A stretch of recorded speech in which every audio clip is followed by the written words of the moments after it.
So we have other news that they are going to release Unreal Engine 6. So Tensuni shares new information in Lex Freedom podcast about Unreal Engine 6. In the podcast, several key aspects are mentioned. 6 will be a unification of 5 and UEFN. So 6 is equals 5 plus UFN and verse code programming.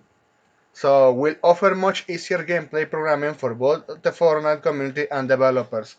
So they want to be the normalized standard for making video games.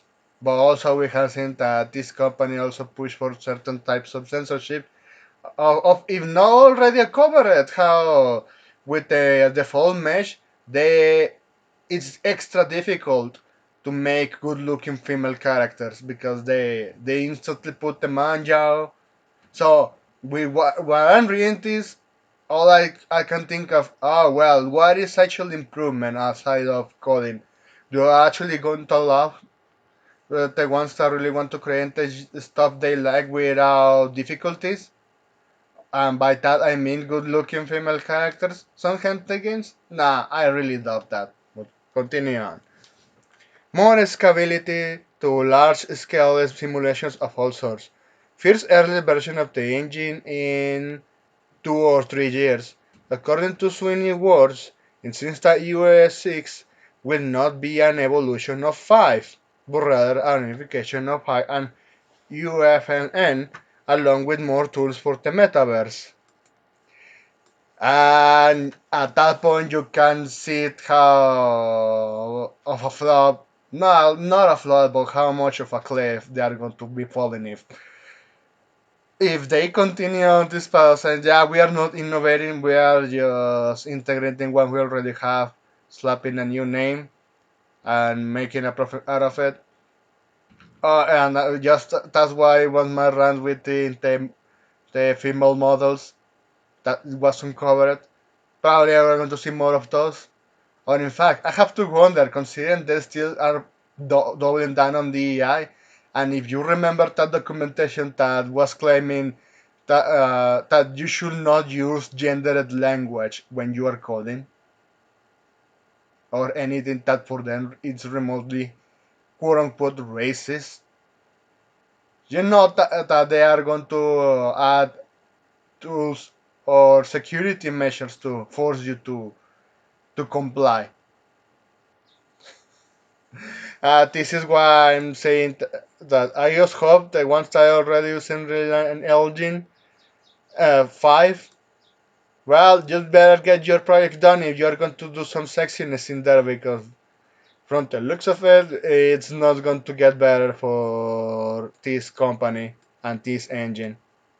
Or in fact, probably it's going to be more difficult to. Hmm.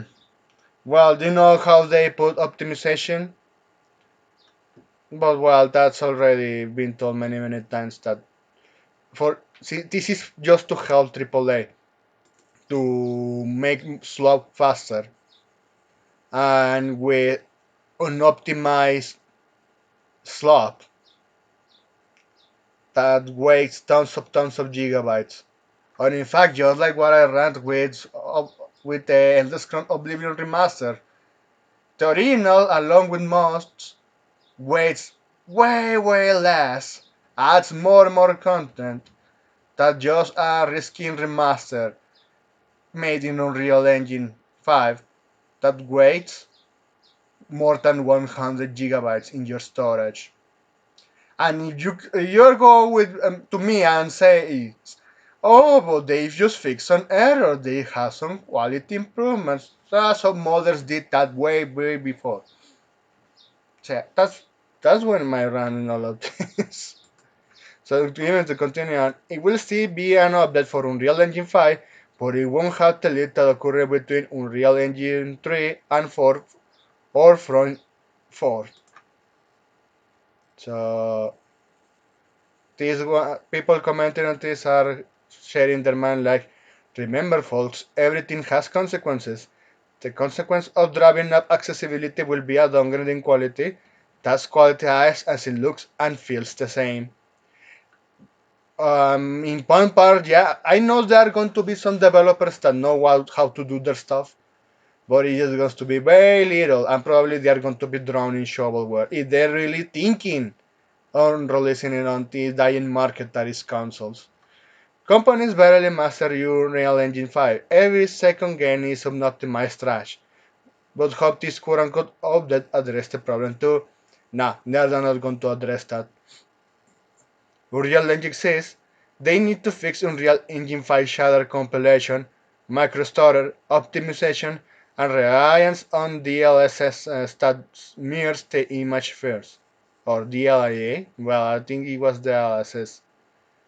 Uh, this is the reason that I think there should be more alternatives, or at one point just abandon realism. Just go full stylized games, just like Japan used to do when they actually had the balls to make risque content. But well, that's my opinion in all of this. Anyway, thanks for watching and please take care.